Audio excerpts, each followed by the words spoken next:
પાટણમાં સાંતલપુરથી રાજસ્થાનને જોડો ભારતમાલા રોડ ફરી બનશે। જી હા, સાંતલપુરથી કિલાણા સુધીનો 30 કિલોમીટરનો રોડ નવીન બનશે। એપ્રિલ 2025માં ભારતમાલા રોડ વાહનો માટે ખુલ્લો મુકાયો હતો।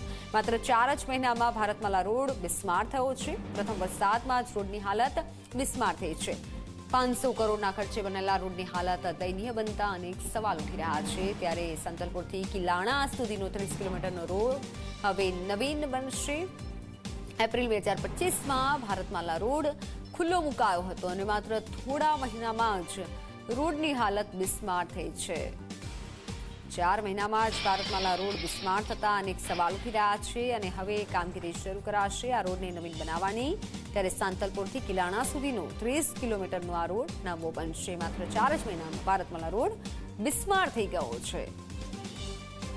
પ્રથમ વરસાદમાં રોડની હાલત અત્યંત બિસ્માર હોય તેવું સામે આવ્યું છે અને 4 મહિના થયા છે અને 4 મહિનાની અંદર જ રોડની આ ખરાબ હાલતથી હવે રોડની કામગીરી શરૂ કરાશે।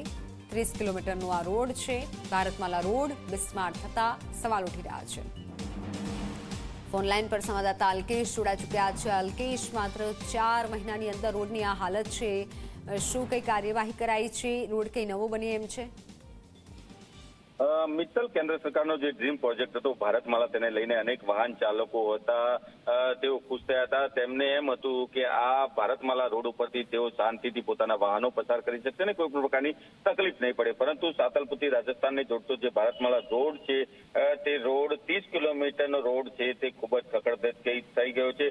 અનેક જગ્યાએ મસમોટા ખાડા પડ્યા છે। તેને લઈને વાહન ચાલકો છે તે ત્રાહિમામ પોકારી ઉઠ્યા હતા। અનેક ફરિયાદો કરી હતી ને ફરિયાદોના બાદ આખરે સાંતલપુરથી કિલાણા સુધીનો જે 30 કિલોમીટરનો જે માર્ગ છે તે નવીન બનાવવામાં આવશે। એટલે કે એપ્રિલ 2025માં આ ભારતમાલા રોડ વાહનો માટે ખુલ્લો મૂકવામાં આવ્યો હતો, પરંતુ ફક્ત 4 મહિનામાં રોડ છે તે ખૂબ જ ખરાબ અને બિસ્માર હાલતમાં થઈ ગયો હતો। તેને લઈને વાહન ચાલકો પરેશાન હતા ને આખરે જે સરકારના કરોડો રૂપિયા હતા તે જે NHI તેમજ જે કોન્ટ્રાક્ટરોની મિલીભગતથી પાણીમાં ગયા છે ને હવે જ્યારે વાહન ચાલકો પરેશાન થઈ ગયા અને અનેક ફરિયાદો થઈ ત્યારબાદ આ ફરીથી રોડ છે તે નવીન બનાવવા નું આયોજન છે તે સરકાર દ્વારા કરવામાં આવ્યું છે ને તેને લઈને ક્યાંક ને ક્યાંક જે વાહન ચાલકો પરેશાન હતા તેમને વાહન ચલાવવામાં જે રાહત છે તે મળશે। જી બિલકુલ, આભાર માહિતી બદલ।